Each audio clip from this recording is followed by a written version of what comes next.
जय माता दी, राधे राधे। दोस्तों कैसे हैं आप सब। दोस्तों माता रानी का आशीर्वाद प्राप्त करने के लिए नवरात्रि का पर्व सबसे खास माना जाता है। इस बार चैत्र नवरात्रि की शुरुआत 9 अप्रैल दिन मंगलवार से हो रही है। 17 अप्रैल को महानवमी रामनवमी का पर्व मनाया जाएगा और 16 अप्रैल को दुर्गा अष्टमी है। शास्त्रों के अनुसार नवरात्रि में माता रानी का पूजन करने से समस्त कष्ट दूर हो जाते हैं। माँ अपनी भक्तों को मनचाहा वरदान देती हैं। नवरात्रि के प्रथम दिन नव दुर्गा माँ भगवान श्री गणेश और समस्त देवी देवताओं को अपने घर आमंत्रित करने के लिए घट की स्थापना की जाती है। फिर माता की चौकी स्थापित की जाती है, जौ बोए जाते हैं और अखंड ज्योत जलाई जाती है। तो आज की इस वीडियो में हम आपको नवरात्रि के प्रथम दिन घट स्थापना माता की चौकी की स्थापना की पौराणिक सही सरल विधि बताएंगे, साथ ही इनके नियम भी बताएंगे। आज की इस वीडियो में ये भी जानेंगे कि नवरात्रि के दौरान माता रानी का पूजन रोजाना किस तरह करना चाहिए, जिससे हमें नवरात्रि व्रत पूजन का पूर्ण फल प्राप्त होगा, माता रानी का भरपूर आशीर्वाद प्राप्त होगा। आप भी चाहते हैं माता रानी आपके घर में सभी देवी देवताओं के साथ आपके घर में वास करे, तो इस वीडियो को अंत तक जरूर देखें। दोस्तों घट स्थापना शुभ मुहूर्त में ही की जाती है। घट स्थापना प्रतिपदा तिथि के पहले 1/3 हिस्से में कर लेनी चाहिए। इसे कलश स्थापना भी कहते हैं। कलश को सुख, समृद्धि, ऐश्वर्य देने वाला तथा मंगलकारी माना जाता है। कलश के मुख में भगवान विष्णु, गले में भगवान रुद्र, मूल में ब्रह्मा जी तथा मध्य में देवी शक्ति का निवास माना जाता है। घट के ऊपर जो नारियल रखा जाता है उसे भगवान श्री गणेश का रूप माना जाता है। नवरात्रि के समय ब्रह्मांड में उपस्थित शक्तियां का में आह्वान करके उन्हें कलश में स्थापित किया जाता है। इससे घर की सभी विपदादायक तरंगे नष्ट हो जाती है तथा घर में सुख, शांति तथा समृद्धि बनी रहती है। घट में 9 दिनों तक समस्त देवी देवताओं के साथ साथ भगवान श्री गणेश, नवग्रह और नव दुर्गा माँ विराजमान रहती है। नवरात्रि में घट स्थापना शुभ मुहूर्त में ही करनी चाहिए, तभी नवरात्रि व्रत पूजन पूर्ण होते हैं।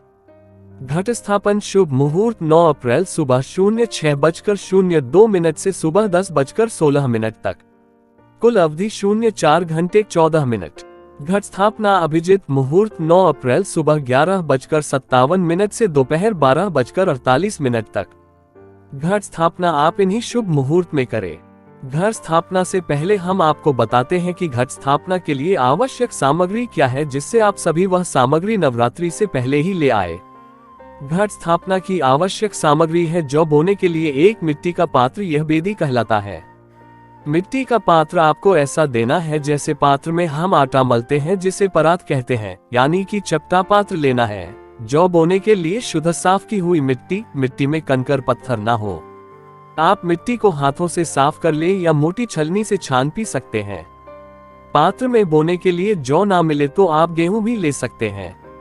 घट स्थापना करने के लिए मिट्टी का कलश मिट्टी का ना हो तो आप सोना, चांदी या तांबे का कलश ले सकते हैं।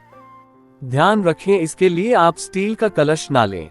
कलश में के लिए शुद्ध जल और गंगाजल ना हो तो किसी भी तीर्थ का आप जल ले सकते हैं। रोली, मोली, इत्र व पूजा में काम आने वाली साबुत सुपारी, दूर्वा कलश में रखने के लिए सिक्का, इसके लिए आप चांदी या सोने का सिक्का ले सकते हैं। चांदी या सोने का सिक्का ना हो तो आप सादा 1 रुपये का 5 रुपये का सिक्का भी ले सकते हैं। पंचरत्न अगर न हो तो कोई बात नहीं, आप सिर्फ सिक्का ले लें। पंचरत्न अगर ले तो हीरा, नीलम, पन्ना, मानिक और मोती लें।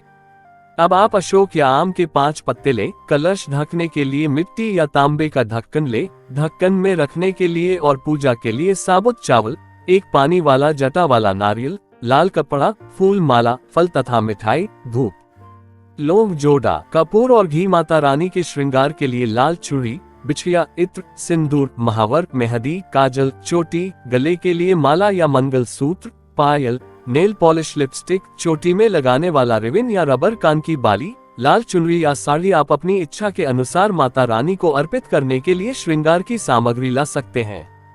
साबुत हल्दी की गांठ, लकड़ी का पट्टा यानी कि चौकी। दोस्तों सामग्री के बाद आइए अब जानते हैं कि घट स्थापना माता रानी की चौकी की स्थापना और ज्वारे बोने की सही और पौराणिक विधि क्या है। चौकी की स्थापना। घट स्थापना के लिए आप नवरात्र के पहले दिन सुबह जल्दी उठकर स्नान करके स्वच्छ वस्त्र धारण करें। अब अपने मंदिर के पास उत्तर पूर्वी दिशा को साफ करें और वहां गंगा जल कर छिड़काव करें। अब एक चौकी रखें। चौकी के ऊपर आप लाल रंग का साफ कपड़ा बिछाएं। अब माता रानी की प्रतिमा को स्नान कराएं और स्वच्छ और नए वस्त्र पहनाएं और एक लाल रंग की चुनरी उड़ाएं और चौकी पर स्थापित करें। अगर माता रानी की प्रतिमा ना हो तो तस्वीर को साफ कपड़े से पहुंचकर लाल चुनरी उड़ाकर आप चौकी पर स्थापित करें। अब आप साबुत चावलों में सूखी हल्दी मिलाकर उन्हें पीले रंग का कर लें। इसके बाद जौ बोने के पात्र को पानी से धोकर साफ करने, फिर कुमकुम से आप जौ बोने के पात्र पर स्वास्तिक का चिन्ह बनाएं। इसके बाद माता रानी के दाहिने यानी कि राइट हैंड की तरफ आप जमीन पर एक मुट्ठी चावल रखकर उसके ऊपर इस पात्र को रख दें। आप इसमें साफ की हुई मिट्टी डालें और पानी में भिगोए हुए जौ डालें और फिर से थोड़ी सी मिट्टी डाल दें। ध्यान रखें आप इसके लिए अंकुरित जौ ना लें। अब कलश स्थापित करने के लिए आप एक साफ कलश लें, उसमें शुद्ध जल भरें। अब आप इस कलश के गले पर 3 बार कलावा लपेटें और एक गांठ लगाएं। कलावा आपको क्लॉकवाइज लपेटना है और जल में थोड़ा सा गंगा जल डालें। इसके बाद कलश पर 2 तरफ स्वास्तिक के चिन्ह बनाएं और स्वास्तिक के चिन्ह के दोनों तरफ आप एक त्रिशूल का चिन्ह बनाएं। स्वास्तिक और त्रिशूल का चिन्ह आपको रोली से बनाना है। इसके बाद माता रानी के लेफ्ट हैंड यानी कि बाएं हाथ की तरफ चौकी पर आप हल्दी से पीले किए हुए चावल से एक अष्टदल कमल बनाएं। कमल के बीचों बीच आप इस कलश को स्थापित करें। इसके बाद कलश में 8 सामग्री डालें। सभी सामग्रियों को पहले पानी से अच्छी तरह धोकर साफ कर लें और उनके ऊपर गंगा जल का छिड़काव करें। फिर सभी सामग्री जैसे दुर्बा, साबुत सुपारी, सिक्का, साबुत हल्दी की गांठ, पंचरत्न आप कलश में डाल दें। फिर थोड़े से चावल, 1 चुटकी हल्दी और इत्र डालें। इसके बाद आप आम या अशोक के 5 पत्तों को पानी से धोकर साफ कर लें। अब इन पत्तों को आप कलश में रखते हैं। आपको पत्ते कलश में इस तरह रखते हैं कि पत्तों की डंडी कलश के अंदर पानी में डूबी रहे और पत्ते बाहर की तरफ रहे। आप कलश के ऊपर आप मिट्टी का या तांबे का एक ढक्कन ढक दें। ढक्कन के ऊपर आप हल्दी सी पीले की हुई चावल रख दें।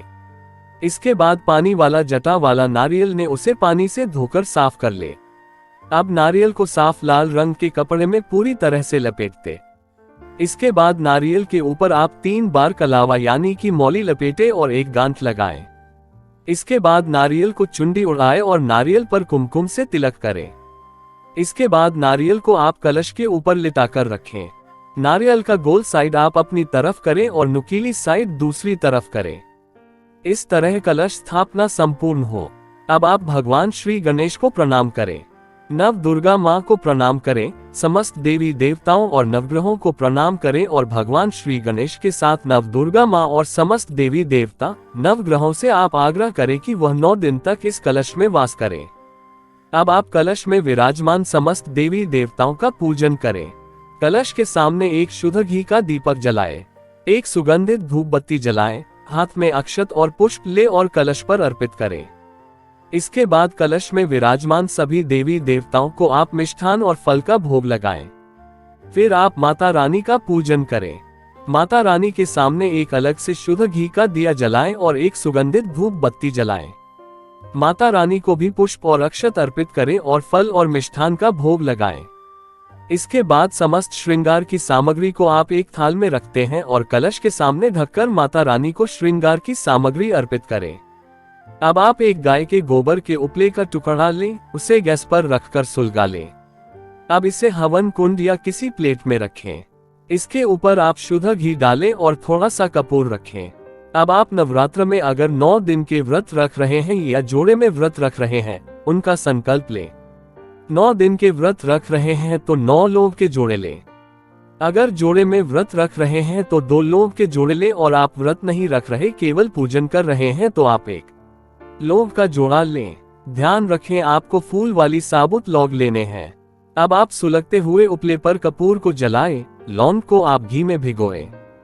माता रानी के मंत्र का जाप करते हुए आप लौंग को कपूर पर चढ़ा दें। आप जितने भी जोड़े आपको चढ़ाने हैं, ऐसे ही जोड़े चढ़ाते रहे हैं। इसके बाद आप हवन सामग्री चढ़ाएं और एक बताशा भी चाय। फिर उपले पर कुमकुम से तिलक करें। फिर हवन कुंड के चारों तरफ जल छिड़के। लौंग के जोड़े, हवन सामग्री, बताशा चाहते समय माता रानी के मंत्रों का जाप करें। आप सिद्धकुंजिका स्तोत्र में वर्णित मंत्र का या फिर ओम ह्रीं क्लीं चामुंडाय विच्चे मंत्र का जप करें। इस तरह पूजन करके भगवान श्री गणेश को प्रणाम करें। भगवान श्री गणेश की आरती करें, फिर यथाशक्ति माता रानी की आरती करें। दुर्गा सप्तशती का, दुर्गा चालीसा का, दुर्गा स्तोत्र का पाठ करें। माता दुर्गा की आरती करें। दोस्तों, इस तरह कलश स्थापना चौकी स्थापना की विधि संपूर्ण हुई। दोस्तों, कलश स्थापना के साथ साथ कुछ नियमों का पालन करना बेहद जरूरी है। तो आइए जानते हैं उन नियमों के बारे में। अगर आपने कलश की स्थापना की है तो आप 9 दिनों तक घर को खाली छोड़कर ना जाए। घर का कोई ना कोई सदस्य घर में अवश्य ही रहने चाहिए। कलश और चौकी की स्थापना के बाद आप रोजाना दोनों समय, सुबह और संध्या काल के समय, सबसे पहले कलश में स्थापित समस्त देवी देवताओं, नव दुर्गा माँ, भगवान श्री गणेश और नवग्रह का पूजन करें। पहले कलश के सामने आप दिया जलाए और भोग लगाए। इसके बाद माता रानी के सामने दिया जलाए और भोग लगाए और माता रानी का पूजन करें। आपने अगर कलश स्थापना की है और आपने व्रत नहीं भी रखे हैं, तब भी आप 9 दिनों तक मांसाहार का या प्याज लहसुन का सेवन न करें और ब्रह्मचर्य का पालन करें। अगर आप अखंड ज्योत जलाना चाहते हैं तो कलश स्थापना के साथ ही अखंड ज्योत जलाएं और अखंड ज्योत को आप माता रानी के बाएं हाथ की तरफ यानी कि कलश की तरफ रखें। 9 दिनों तक माता रानी के श्रृंगार की सामग्री आप ऐसे ही रखी रहने दें। 9 दिनों तक आप घट को खोलकर न देखें और माता रानी की पूजा करते समय आप चमड़े की बेल्ट या पर्स वगैरह कुछ भी अपने पास न रखें। स्वच्छता और पवित्रता का विशेष ध्यान रखें और ज्वारों में थोड़ा थोड़ा रोज पानी डालते रहें।